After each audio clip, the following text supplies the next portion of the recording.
Hold up.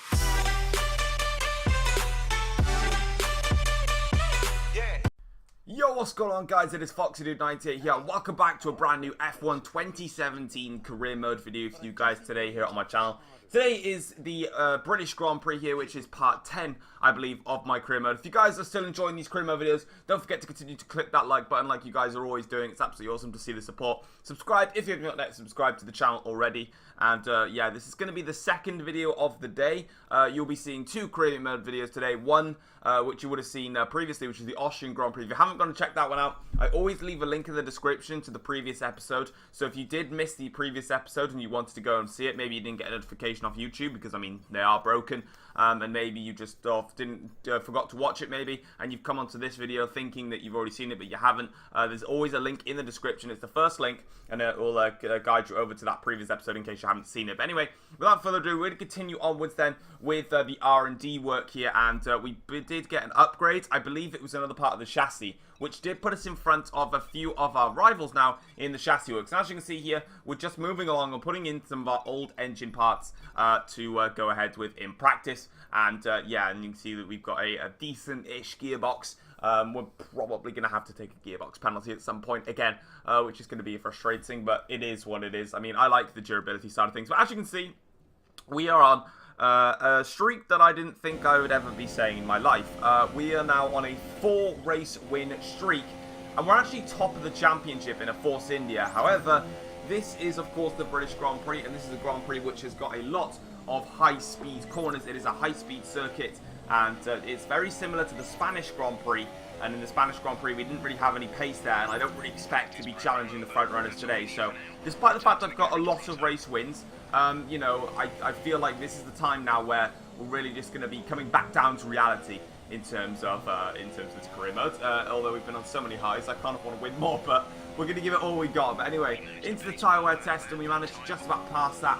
Fuel saving wise, pretty difficult to do this one. You can see I'm just below the delta time, and we do manage to increase our delta back over, but you can see that the fuel efficiency has now dropped into the red, and we're only a couple of hundredths up, and wow, that was a very close one. I just put the brakes on across the line to just try and squeeze into the green, and we did just that into the qualifying simulation run. And unfortunately, I think this was mostly down to the engine power and the setup.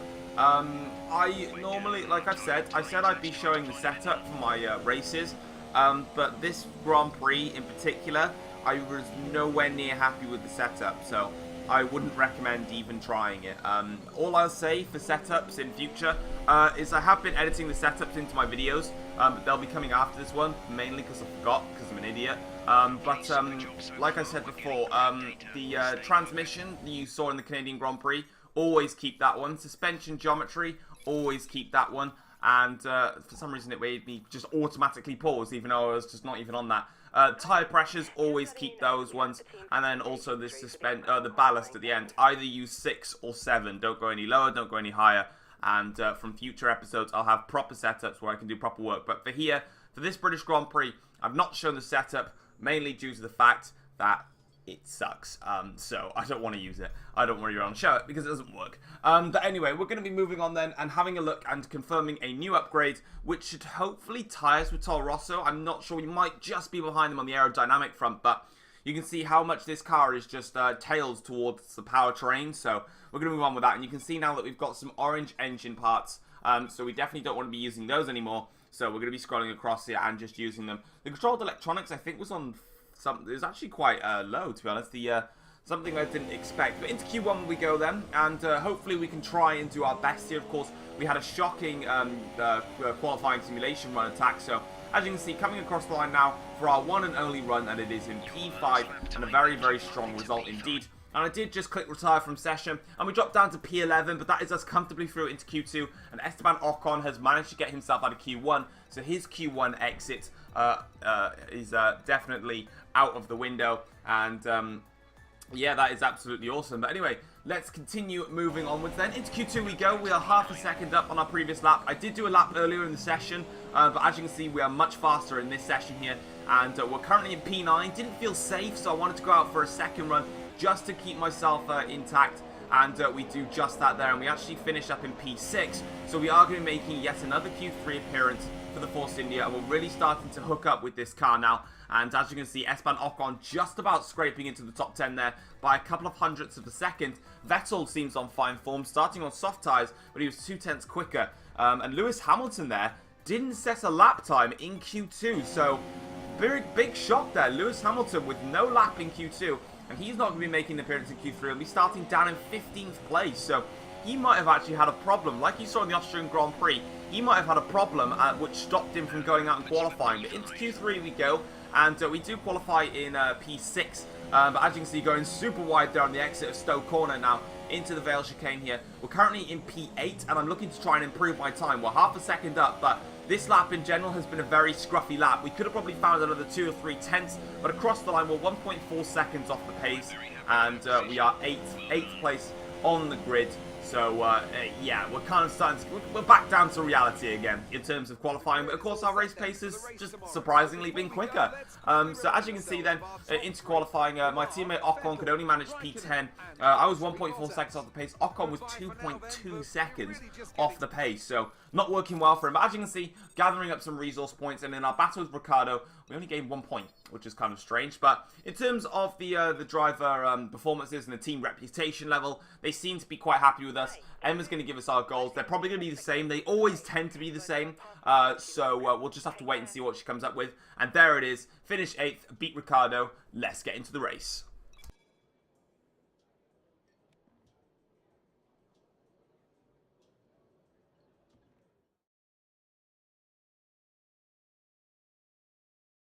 Today is a man who's no stranger to the thrills of Silverstone. He's a past winner here in sports cars, of course. It's our good friend Anthony Davidson. You seem particularly excited for this one, Ant. Is there something you want to tell me? Oh, just looking forward to it, Crofty. It's always a very special atmosphere, and also I started karting in the late 1980s, and I was here for that epic race in 1986 with Mansell and Piquet fighting each other right here at my home Grand Prix. So coming back to Silverstone always means a lot. And looking at the crowd today, it's clear that none of that spirit has been lost. And also, we just have such a fantastic field this year. Some very close competition and conditions that should make for some great racing. I can't wait. We're almost ready to go then, and this is what the starting grid looks like for today's race. Sebastian Vettel has a clear track ahead of him today. He starts in pole position, edging out Raikkonen, who'll start P2. Looking down the rest of the grid, we have Bottas, Verstappen, Lance Stroll and Massa, Palmer and the Force India, Grosjean and Esteban Ocon, Hülkenberg, Kvyat, Carlos Sainz and Magnussen, Hamilton, Ricciardo, Fernando Alonso and Stoffel van Dorn, Wehrlein and Marcus Ericsson rounds off the grid. And now it's time to head down to the track. Alright then guys, so as you can see, we are on the grids here for the start of the British Grand Prix, and we're going to be doing the one-stop strategy, which is to start on the super soft tyres and then make the switch to a set of medium tyres for the end of the race, or we could do the two-stop strategy. Now, in this race, I do initially start on the one-stop strategy, but my engineer tells me to change to the two-stop, so I am going to be doing the two-stop strategy in this race, but I don't confirm it at the start. I just want to say that because I forgot to put in the part when the Jeff tells me to change, but we are going to be running the two-stop in this race, not the one-stop. So hopefully that works for us. It's apparently only 2 seconds slower, and it means low time management. So we'll see how it goes here on the formation lap now. And warming up the tyres, making sure everything's up to good temperature. We're on the grids here now for the British Grand Prix. We've got 5 red lights and it is lights out. There we go here for the British Grand Prix. It's been an okay start from us actually. Not too bad, but Grosjean's got a cracking start there and just bangs wheels there as we head towards Abbey Corner now. Can we get this straight? There's Massa there losing the rear end of his car slightly, as we're going to give some room for Romain Grosjean because he needs the space, and we're going to go down the inside of Felipe Massa, and we're up into P7, and then we're going to chuck it down the inside of Jolyon Palmer and move up into P6. Going to give him a little bit of space as he's still there on the exit. Remember, when those proximity arrows are still red, it means that the driver is still alongside you and you will hit him if you try and move on to the racing line. So be wary of that as we have a little look at Lance Stroll in towards Brooklands and Luffield, but we just decided against it, and we're going to sit back and wait a little bit as we get a nice little switchback line. But unfortunately, Stroll just parked his car very well on the apex there, and I just didn't get enough corner exit speed to try and attack here. But on to lap 2 of the Grand Prix now, and we're near towards Lance Stroll, and Max Verstappen is also thereabouts as well. And then I believe it's the two Ferraris, the Ferraris 1 and 2 at the moment, with the Bottas right behind. and they're pulling off into the distance. So if I've got any chance of potential podiums like we've been doing in the last few races, I need to start getting a move on. And we're going to go down the inside here of Lance Stroll here into Brooklands, and we do just that. And we're going to just literally chop him off. He's still there on the inside into Luffield, so we're going to have to give him the room there. But eventually Stroll backs out of it, and we've got better traction out of the corner. Now we can start trying to hunt down Max Verstappen in this British Grand Prix and try and get a move on in this race as we now look to push our way further up the field with the two Ferraris and the rest battling. Onto lap 5 of the Grand Prix now. I've been keeping in touch with Max Verstappen, but it's time for our first pit stop in this Grand Prix onto a set of the soft tyres, and hopefully we can take those towards the end of the race. So we are going to do just that there, and coming into the pits now. And if you guys would like to go and get a cup of coffee, maybe a cup of tea, maybe go down and get a takeaway or something, that'd be absolutely fine, because this pit stop basically does that. So yeah, we're just gonna I don't know what to do. I mean, it just takes so long in this pit lane, and we might as well get on with it. So we're onto the soft tyres, and this was the wrong call. As soon as I put on these soft tyres, I immediately thought to myself, this was not the right idea. It says that it was 2 seconds slower, the overall strategy, but I mean, we've lost like 40 odd seconds in the pit stops alone. Yeah, so it's actually genuinely, it wasn't the right idea to do this. So unfortunately for this race, it's time to just see where we end up, because this was not the right strategy at all to do. But as soon as I put on the soft tyres, I couldn't go back. These soft tyres will not get to the end of the race. So onto lap 9 of the Grand Prix now. Max Verstappen has picked it for a set of medium tyres to do the one stop, which technically I should have done, but I didn't. So yeah, we're carrying onwards now up towards Stowe Corner here. Max Verstappen goes over to the right hand side of the circuit, and he's going to make the move down the inside of Felipe Massa into Stowe Corner, where most overtakes are made, and Massa has to sit back and wait a little bit longer. I was using Verstappen as a little bit of a tow, and now I'm going to see if Felipe Massa can stay with Verstappen, because if so, the three of us can sort of just charge up along the field. Onto lap 11 of the Grand Prix now, and Verstappen and Massa have caught up to the back of the two Saubers, I believe they are, as we come through Copse Corner. And one time we actually get it right here now, as Felipe Massa's got a great run here on Max Verstappen. He's going to go for it into Maggots and Beckett's here, and Verstappen and Massa go off, and oh, bye Massa, that's you gone. Verstappen has just killed Felipe Massa here at the British Grand Prix. Someone get the police around, because Verstappen has just killed someone here, and now we're opening up the DRS for the first time probably in this entire Grand Prix now, as Verstappen slipstreams Pascal Wehrlein, that is. So maybe Verstappen will kill Wehrlein, but I'm going to make it 3 wide into Stowe Corner. We're going to go down the inside of not Felipe. Why are we saying Felipe? He just got killed. We're going down the inside of Verstappen there, and also Pascal Wehrlein here as we go, whoa, nearly going into the back of Marcus Ericsson there, as he brakes rather early, and that's actually put us off course a little bit. And Verstappen's going to have a good run now towards turn 1 here. Will Verstappen go for it? He's actually quite close. We are going to just sort of shimmy a little bit. In fact, we don't. We just managed to have the straight line speed to stay in front. Now we have to close up to the back of Marcus Ericsson, try and get in front of him before the on the DRS straight, really. That's our best place to get him. And now Felipe Massa is kind of out of the equation here. So this means that in terms of this strategy, we're probably pretty much guaranteed to beat Massa, because he just went spinning off into the abyss by Verstappen killing him. But anyway, opening up the DRS is going to be a very easy move here on the Sauber. Nice and easy there. And Verstappen there has a little look, but he's actually stuck behind Marcus Ericsson for a bit longer, as Bottas is on a set of super soft tyres. So I'm not sure if he's doing a 2-stop. If he is, then I think it was easier for the front runner to do a 2-stop rather than myself. But we're carrying things on. Onto lap 15 of the Grand Prix now, and we're currently in P3, and we're having a cracking race so far, but unfortunately our cracking race is coming to an end, as we have to make the second pit stop. I really didn't want to make the second pit stop. I knew it was the wrong call, but it is what it is. Unfortunately for today's Grand Prix, we just haven't nailed the strategy today. Of course, I don't know what all the dirt is coming off the rear of my car, probably some sort of dust, but yeah, this is kind of weird. Just lots of black smoke. It's my smoke screen. You'll never see me coming. As soon as you try and attack me, smoke screen, initiate. No, I don't really know. But anyway, we're into the pits now for a second set of soft tyres, and yeah, I've been doing very, very well on strategy. Go back to the Azerbaijan Grand Prix, we got the strategy perfect there. But today, we just didn't, and that's what happened. You know, I took a gamble. I was like, this might not work, but it could potentially work. But I think in future, I'm going to listen to myself, because in the Azerbaijan Grand Prix, I won that race based on my strategy call, whereas here I've gone on the engineer's strategy call, and it has cost me massively, and we're all the way down in 16th place, and everyone has made all their pit stops, so we are genuinely in a net P16. So saying that this race is going to be 2 seconds slower, that's wrong, because that's definitely not happening. On to lap 18 of the Grand Prix now, and a couple of drivers have been making their second pit stops, because there were some that did the 2-stop as well as me. And now we're catching up to Fernando Alonso, who is in P12 here with some DRS and some slipstream. This should be a very easy overtake for myself, and we can just get past Fernando with ease. And as you can see here, I don't even need to challenge Fernando. He has a terrible engine. And yeah, that is us up into P12 in this Grand Prix. Now, Ocon is in 11th and Sainz is in 10th. Lap 18, we've got fresh soft tyres, worn out mediums for them. We're going to now just push and try and get a point. And on to the last lap of the Grand Prix, we've got yellow flags, and that was there for the rest of the entire race. It's a glitched yellow flag, just stayed there forever. But lap 26 of this Grand Prix now, this is the last lap of the Grand Prix.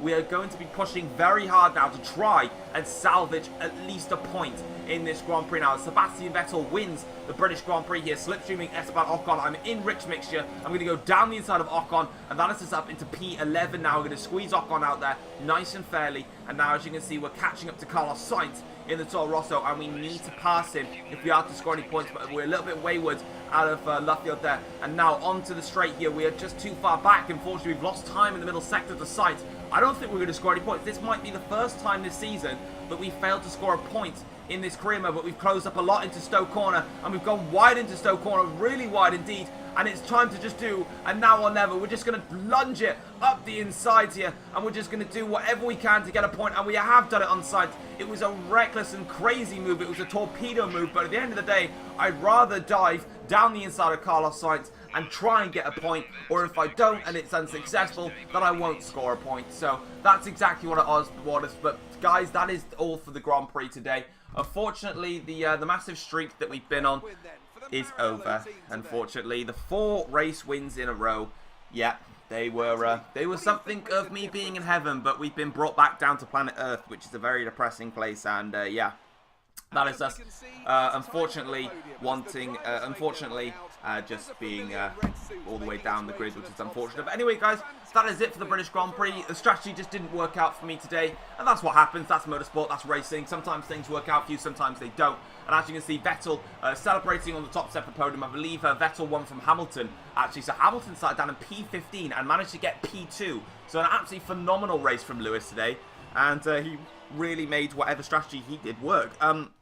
But there it is, guys. We got P15 to P2.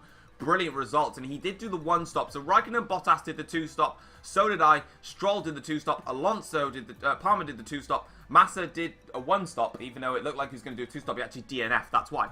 But we finished in P10, unfortunately, today. In the drivers' standings, of course, we do now drop down to P3 in the championship. 16 points off the lead. Of course, that is just what it is. I wasn't expecting to win the title anyway. In the constructors' standings, Force India remain in P4 with 125 points behind the top team. And that is that for this British Grand Prix today. And yeah, we're going to be loading up now, gathering up our resource points, and just trying to move on from that Grand Prix. So there's another technical track of Hungary to come up, which is going to be quite interesting for the Force India car anyway, because, you know, it's the same as Silverstone. It's not going to be easy for us, and that is something that we need to pay attention to. But loading up now, we are going to gather our resource points, and we seem to be in a different area, so we're actually going to get a cutscene. So let's see what it is. Hey, quick question. How are you here? Are you happy? I mean, obviously, I hope so, but you do have some other options if you're up for a new challenge. Let me just grab the door. I had a call from another team a few weeks ago, and, well, things have moved on since then. These are the offers I've managed to put together for you. You don't have to do anything with them, but let me know what you think. Right, so it appears that we have some contract offers to deal with then, and oh my god. Wow, so we have got a contract offer to stay at Force India, to move to Toro Rosso, join Red Bull, and join Ferrari. What? Okay. Your amazing performances on and off the track have gathered interest from other teams. Take a look at the offers and see if there's any interest. Keep an eye out for the little symbol to show if you're #1 driver or not. And, oh my god, wow. I cannot believe we have got an offer for Ferrari and Red Bull. Wow, they are some massive offers. and I'm really going to have to think about these. But guys, that is going to wrap it off for today's episode. If you guys have enjoyed it, drop it a like, subscribe if you're new around here as well.